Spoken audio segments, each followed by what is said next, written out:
करूं, मैं किसी को लूटूं, मैं किसी को ठगूं, मैं किसी को मारूं, तो फिर ये मेरा पाप बढ़ता जाएगा और पाप का दंड भोगने फिर आना पड़ेगा संसार में। ये क्रम चलता है। अब आपका ये तो तय था कि वृंदावन आना है, पर वृंदावन में आना तय था, पर यहां आके पाप करना है कि पुण्य करना है ये तय नहीं था। ये तो आप तय करेंगे अपने विचारों से, अपनी बुद्धि से, अपने विवेक से कि यहां आए हो तो यहां कथा सुनेंगे कि यहां पर कुछ और करेंगे उल्टे सीधे काम। क्यों? तो ईश्वर की तरफ से यह तय है कि तुम किस मां के बेटे बन के जाओगे, तुम्हारा बाप कौन होगा, तुम्हारी मां कौन होगी, तुम्हारी पत्नी कौन होगी, तुम्हारे बच्चे, ये तय है। लेकिन तुम क्या संस्कार दोगे अपने बच्चों को, क्या वाणी बोलोगे, ये तुम पे निश्चित है। और ये तुम्हारा व्यवहार ही तुम्हारा अगला भाग्य बनेगा। अगली जो तुम्हारी हिस्ट्री लिखी जाएगी, तुम्हारी जो अगली जो तुम्हारा लेख लिखा जाएगा, तुम्हारा भविष्य, जिसे हम कहते हैं भाग्य में लिखा, जो तुम्हारा भाग्य लिखा जाएगा वो अगला, वो आज की क्रियाओं को देखकर लिखा जाएगा कि आपने कितना अच्छा किया, कितना बुरा किया, अच्छा किया तो क्या अच्छा किया, बुरा किया तो क्या बुरा किया। उसके हिसाब पे आपका अगला भाग्य, आपका अगला भविष्य तय होगा। मैंने अच्छा किया तो मेरे भाग्य में अच्छा लिखा जाएगा, मैंने बुरा किया बुरा, मैंने इस तारीख को किसी को एक थप्पड़ मारा था, इस तारीख को मैंने किसी को गाली दी, ये सब लिखा जाएगा कि भाई आपने ये सब किया था, ये सब आपने किसी को रोटी दी, ये भी लिखा जाएगा, पुण्य भी पाप भी। फिर पाप और पुण्य को अलग किया जाता है, फिर पुण्य का फल आपको मिलता है, पाप का भी मिलता है। पुण्य का सुख मिलेगा, पाप का दुख मिलेगा। जो लोग कहते हैं महाराज जी हम बड़े दुखी हैं, दुखी नहीं हो, तुम्हारे पापों का तुम दंड भोग रहे हो, है ना मैया। महाराज हमारे पति तो बड़े बुरे हैं, बुरे नहीं हैं, तुम्हारे किसी जन्म के कर्म बुरे होंगे तो तुम्हारे वो कर्म ही तुम्हारे पति के रूप में प्रकट हो गए हैं और तुम्हें वो बड़ा कष्ट दे रहा है, तुम्हारे कर्म दंड तुम्हें मिल रहे हैं। एक पति बोले महाराज हमारी पत्नी तो बहुत मारती है, अब पिटो, क्या करोगे, तुम्हारे कर्म ही तुम्हारी पत्नी बन के आए, अब पिटो, पीटेगी। तो तुम्हारे कर्म ही तुम्हारी पत्नी बनते हैं, तुम्हारे कर्म ही तुम्हारे पति बनते हैं, और वही कर्म तुम्हारे पति पत्नी बन के सामने आके खड़े हो जाते हैं। तुम्हारे अच्छे बुरे कर्म ही तुम्हारा बेटा बनेगा। किसी का बेटा बहुत अच्छा है तो किसी का बेटा बहुत बुरा, तुम्हारे कर्म कहीं बुरे बिगड़ गए होंगे तो बुरा बेटा है, मारता है लाठियों से, और कोई का बेटा इतना अच्छा है कि आरती उतारता है, अपनी माँ की पांव धो के पीता है, तो ये भी बेटे हैं। तो आपने अच्छे कर्म किए होंगे तो आपका कर्म आपका अच्छा बेटा है। बेटा पत्नी पति कोई आपके कर्म ही, को ना काहू को सुख दुख कर दाता, निज कृत कर्म भोग सब भ्राता। हर व्यक्ति अपने किए कर्मों का दंड भोगने आता, इसलिए ये कर्म भूमि है, यहाँ किए कर्म का फल मिलता है, इसीलिए इसे मृत्यु लोक कहते हैं। मैया समझ रही हो? तो आपके जीवन में, कितनों के जीवन में दुख चल रहा है, समझ लेना कि ये दुख तुम्हें हंस के गुजारना है। अब रोने से तो कोई बात बनेगी नहीं। अब पति बुरा है महाराज तो क्या करोगे, अब है, अब निभाओ, क्या करोगे? फिर दूसरा ऑप्शन है छोड़ दो, तो छोड़ने से भी भाई आपका समाधान हो तो आप विचार कर लो, छोड़ने में समाधान नहीं है। अब जैसा है निभाओ, भोगना तो पड़ेगा। एक को छोड़ दोगे दूसरे के पास जाओगे तो मिलना तो है तुम्हें दुख, वो भी तुम्हें दुख ही देगा। तुम 10 बदलो तो 10, एक बात 10 जगह बढ़ जाएगी। भोगना तुम्हें, तुम्हारे भाग्य का तुम्हें भोगना ही पड़ेगा, चाहे एक के पास भोग लो चाहे 10 के पास जा के भोगो। ये कर्म दंड है। ये चाहे तुम कहीं जमीन के अंदर गड़ जाओ तो भी तुम्हें भोगना पड़ेंगे। कर्म दंड तो भोगनी पड़ते। समझ रहे हैं मेरी माँ? क्या करना पड़ेगा? कर्म दंड भोगने पड़ेंगे।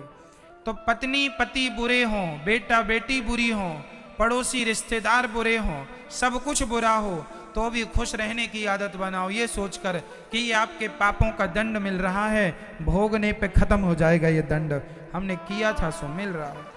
को ना काहू को सुख दुख कर दाता, निज कृत कर्म भोग सब भ्राता। माता कुंती के भाग्य में जितना दुख था उन्हें भोगना पड़ा, द्रौपदी के भाग्य में जितना दुख था उसे भोगना पड़ा, और यहां तक कि भगवान के माता पिता देवकी वसुदेव जी के भाग्य में जितना दुख था कंस के कारावास में उन्हें भी भोगना पड़ा। तो जीवन में भोगना पड़ता है, तुम्हारे कर्म दंड ही तुम्हें भोगने पड़ेंगे। जब राम जी वनवास जाने लगे तब दशरथ जी तड़प तड़प के रोने लगे और बोलने लगे कि मुझे मेरा श्राप याद आ गया, मैंने श्रवण को मारा था, श्रवण के माँ बाप ने श्राप दिया था कि जैसे तुमने हमारे बच्चे को मार डाला, हम बच्चे के लिए तड़प तड़प कर मर रहे हैं, तुम भी अपने पुत्र के लिए तड़प तड़प के मर जाओगे। तो दशरथ जी जो तड़प तड़प के मर गए वो भी उनके कर्मों का दंड ही था। कर्म दंड तो दशरथ जैसों को भोगने पड़े, तो हमें और आपको नहीं भोगने पड़ेंगे। पितामह भीष्म को बाणों की सैया पर लेटना पड़ा, ये कर्म दंड था। उन्होंने कांटों के ढेर में फेंक दिया था एक सांप को, तो सांप को कांटों की सैया मिली, तो पितामह को बाणों की मिल गई। तुमने दिया तो तुम भी लो। तुमने किसी को जहर दिया है, तुम्हें भी जहर मिलेगा। तुमने किसी के लिए गड्ढा खोदा है, तुम्हारे लिए भी तैयार है। तुमने किसी के रास्ते पर पुष्प बिछाए होंगे तो तुम्हारे रास्तों पर भी पुष्प बिछे मिलेंगे। जैसी करनी पेड़ बोए बबूल का, तो आम कहां से पाए जो बोया है। इसलिए तुम्हारा भाग्य किस पर टिका हुआ है, बोल दो जोर से। तुम्हारा भाग्य, तुम्हारा कल किस पर टिका है, तुम्हारे अच्छे या बुरे कर्मों पर। तुम्हारे अच्छे या बुरे कर्म ही तुम्हारा कल बनेगा, कल का भाग्य बनेगा। इसलिए आज अच्छा तो कल अच्छा, जिसका वर्तमान अच्छा उसका भविष्य अच्छा। जिसका वर्तमान बुरा है, जो आदमी आज शराब पी रहा है इसका भविष्य अच्छा नहीं है। जो आज जुआ खेल रहा है, वर्तमान बिगड़ा, तुम्हारा भविष्य अच्छा नहीं है। और जो आदमी आज कर्म में लगा है, काम कर रहा है, मेहनत कर रहा है, पैसा कमाने में लगा है, जिसका वर्तमान अच्छा है इसका भविष्य अच्छा ही है, इसका भविष्य अच्छा। वर्तमान बिगड़ा तो भविष्य बिगड़ा। तो मैया, आपके जीवन में सुख या दुख का जिम्मेदार कौन, बोल के बताओ। आपके, बोलो मेरी मां, आपका भाग्य कौन लिखता है, आपका भाग्य कौन लिखता है, कौन, आप स्वयं। आपके भाग्य विधाता कौन है, आप खुद। आपने अच्छे कर्म किए तो आपने अपना अच्छा भाग्य लिखा, आपने बुरे किए तो बुरा। भाग्य आपका ही है, आपको ही लिखना। ईश्वर तो केवल जज है, जजमेंट देते हैं परमात्मा। एक जज ने एक अपराधी को फांसी की सजा दी, तो क्या जज की कोई दुश्मनी थी उस अपराधी से पर्सनल, बोलो। तो फांसी क्यों दी, क्यों दी, क्योंकि उसने वो गुनाह किया था। जज ने फांसी नहीं दी, जज ने सिर्फ अपना काम किया है, जज ने अपना जजमेंट दिया है। फांसी जज ने नहीं, उसके गलत कर्मों ने उसे फांसी दी है। क्यों तू गलत किया, जज की क्या ताकत थी तुझे फांसी दे देते। तू गलत करेगा तो परमात्मा जज बन के बैठे हैं। लोग कहते हैं भगवान ने हमें, हमारे साथ बड़ा बुरा किया। क्यों जी, भगवान तुम्हारे दुश्मन है क्या? भगवान ने बुरा नहीं किया। अब कोई जज से कहे, जज साहब आपने हमारे साथ बड़ा गलत किया, फांसी सुना दी। जज ने क्या करे भैया, जज तो अपना जजमेंट दे गई। तुमने क्यों गलत किया, तुमने गलत किया, भोगना पड़ेगा। इसलिए हम कहा करते हैं, न देना दोष किस्मत को, विपत्ति तो सब पे आती है। न देना दोष किस्मत को, विपत्ति तो विपत्ति आई अंधी अंधों पे, लाल श्रवण सा पाया है, न देना दोष दशरथ को, विपत्ति तो सब पे आती है। ये विपत्ति तुम्हारे कर्मों के कारण आती है।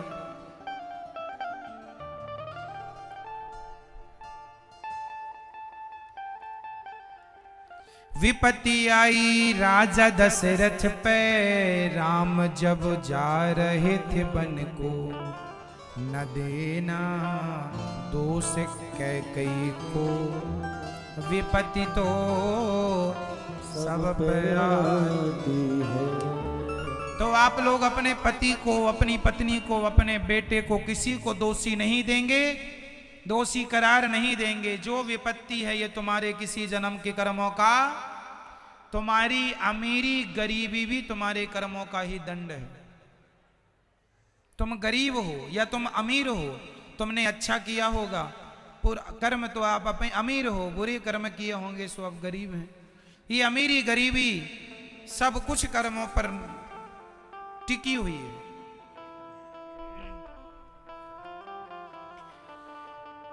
आज ये दिव्य ज्ञान सुन करके चित्रकेतु के बेटे से चित्रकेतु का मोह भंग हुआ। यही चित्रकेतु वृत्तासुर बने, इंद्र के हाथों इनकी मुक्ति हो गई। भगवान के एक परम भक्त का नाम है प्रहलाद। बड़ी छोटी सी उम्र में भगवान का चिंतन कर रहे हैं।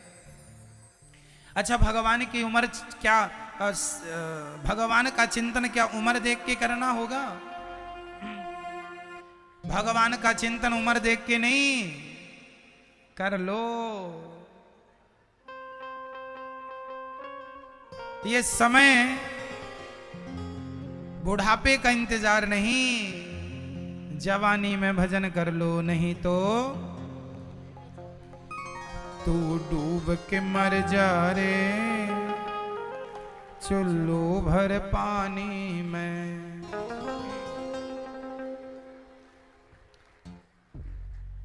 लॉकडाउन में जब आप लोगों ने सुना होगा, लॉकडाउन में एक प्रहलाद जी भगवान के बड़े अच्छे भक्त थे। प्रहलाद जी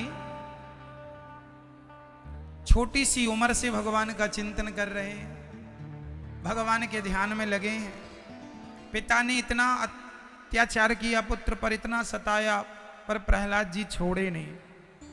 भगवान के भक्त को हर परिस्थिति में भगवान का चिंतन करना है, भगवान का चिंतन छोड़ना नहीं है। प्रहलाद जी की बुआ जी होलिका गोद में लेकर बैठ गई और प्रहलाद जी बचे। तब से होली का त्योहार मनाया जाता है, क्योंकि होली के दिन होलिका जली थी और प्रहलाद बचे थे। भगवान तो बचाते हैं ना भक्तों को। नवधा भक्ति सुनाई। प्रहलाद जी चिंतन भगवान का कर रहे हैं, अपने मित्रों से कहते हैं, कौमार आचरित प्राज्ञो भगवान धर्मान भागवतानिह। भगवान का भजन कौमार अवस्था, लड़कपन से करना चाहिए। बुढ़ापे का इंतजार नहीं करना कि अब बुढ़ापे में ही करेंगे, पता नहीं बुढ़ापा आता है या नहीं, क्या भरोसा।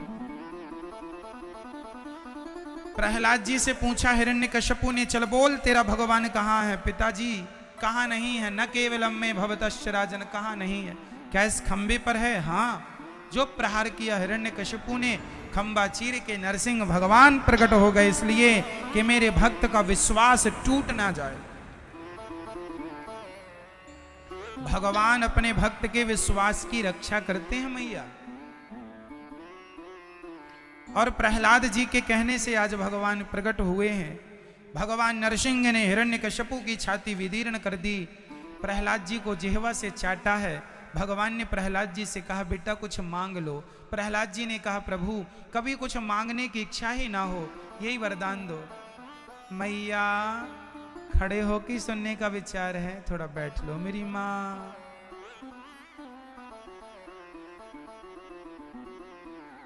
कुछ मांगने की इच्छा ना हो, कोई चाहत, मतलब देखिए भक्त प्रहलाद जी कैसे हैं, निष्काम, कोई कामना नहीं। भगवान से कुछ मांगा ना जाए। भगवान भगवान है, वो जानते हैं कि मेरे भक्त को कब किस चीज की जरूरत है। वो बिना मांगे समझ जाते हैं, बोलने की आपको जरूरत नहीं पड़ेगी। प्रहलाद जी भगवान की स्तुति करते हैं, भगवान उन्हें हृदय से लगाते हैं और परम धाम को जाते हैं। प्रहलाद जी के लिए खंबा से आए। एक बार हाथी का पांव एक मगर ने पकड़ा, जिसके लिए भगवान को हरि अवतार लेके आना पड़ा। समुद्र मंथन के लिए धनवंतरी, कश्यप, मोहिनी 3 अवतार।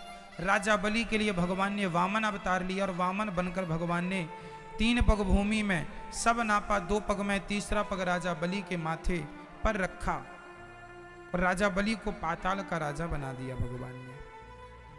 लक्ष्मी जी ने सबसे पहले राजा बलि को राखी बांधी, तब से रक्षाबंधन का त्योहार भी मनाया गया। इसके बाद भगवान मछली बन के आए, मत्स्य अवतार, जिसने हयग्रीव नाम के दैत्य को मोक्ष दिया और सत्यव्रत नाम के राजा पर कृपा की। एक बार भगवान सूर्य वंश में राम बन के आए। भगवान नारायण के पुत्र ब्रह्मा, इन्हीं के वंश में नभग, नभग के नाभाग, नाभाग के अम्बरीश, अम्बरीशो महाभागो सप्त द्वीपवती महिम। एकादशी का व्रत करते थे अम्बरीश जी। एक दिन वो एकादशी का व्रत कर रहे थे कि द्वादशी को पारण कर रहे थे, सब ब्राह्मणों को खिला पिला रहे थे। त्रयोदशी आने वाली थी, व्रत का पारण करना था। दुर्वासा जी आए, दुर्वासा जी से कहा भोजन कर लीजिए। उन्होंने कहा मैं स्नान कर लूँ। उन्हें स्नान करने संध्या वंदन में इतना टाइम हो गया कि त्रयोदशी आने वाली थी, तो उन्होंने जल पी के अपने व्रत को पारण कर लिया, तोड़ लिया। दुर्वासा जी बड़े गुस्सा हुए कि आपने एक संत को खिलाए बिना खा लिया। तब उन्होंने अपने बाल को पटक दिया जमीन पर। एक राक्षसी उत्पन्न हुई दुर्वासा जी के द्वारा, वो अम्बरीश को मारने चली। चूंकि अम्बरीश भगवान के भक्त थे और जो भगवान की सेवा करते हैं, जो एकादशी का व्रत करते हैं, निश्चित सुदर्शन चक्र को भगवान उनकी रक्षा के लिए नियुक्त कर देते हैं। सुदर्शन को नियुक्त कर दिया था। सुदर्शन ने कृत्य को जलाकर भस्म किया और दुर्वासा जी को मारने सुदर्शन चले। सुदर्शन से भाग रहे हैं दुर्वासा जी डर के। प्रभु त्रैलोक्य में कोई ना बचाया। अंत में भगवान श्रीमन नारायण की शरण में गए। तब भगवान नारायण ने कहा दुर्वासा जी, आपने हमारा कुछ बिगाड़ा होता हम आपको जरूर माफ कर देते। आपने हमारे भक्तों का बिगाड़ा है। दासानो हम तो अहम भक्त पराधीना यस्वतंत्र वध्वजा, हम अपने भक्तों के अधीन हैं। यदि आप माफी चाहते हैं तो हमसे नहीं, हमारे भक्त अम्बरीश से माफी मांग लो, वो तुम्हें माफ कर देंगे। भगवान कहते हैं तुम मुझे लात मारोगे मैं तुम्हें माफ कर दूंगा, पर तुम मेरे भक्त को लात मारोगे मैं तुम्हें माफ नहीं करूंगा। ये भगवान की भक्तों के प्रति समर्पण है। ये यथा माम प्रपद्यन्ते तांस तथैव भजाम्यहम्। भगवान कहते हैं जो भक्त मुझे जिस भाव से भजता है मैं भी उसे भजता हूं। भगवान अपने भक्तों की सदा रक्षा करते हैं, इसलिए सदा भगवान की शरण में रहिएगा, वही हम सबके रक्षक हैं। अंत में दुर्वासा जी के चरणों में अम्बरीश ने प्रणाम किया और सुदर्शन से प्रार्थना की। सुदर्शन भगवान शांत हुए। तब ये सृष्टि में बात प्रचलित हुई कि कभी भक्तों से विरोध ना करिएगा। एक बात बताएं मेरी माँ, जो भगवान का एक नाम भी लेता हो दिन भर में, सीताराम सीताराम एक बार कहता हो, जो किसी भी भाव से मंदिर जाता हो, ऐसे आदमी से भी विरोध ना करिएगा। भगवान के भक्तों से विरोध ना हो, ठीक है। सब कुछ लेना पर किसी की बद्दुआएं ना लेना। दुर्बल को न सताइए जाकी मोटी हाय। हाय मीन्स बद्दुआएं। किसी को सताना मत, नहीं परिणाम भयंकर होगा। श्री भगवान इन्हीं के वंश में आगे सगर हुए हैं, जिनके पुत्र असमंजस, फिर अंशुमान, फिर दिलीप, फिर भगीरथ, जिन्होंने गंगा को प्रकट किया भागीरथ जी के द्वारा।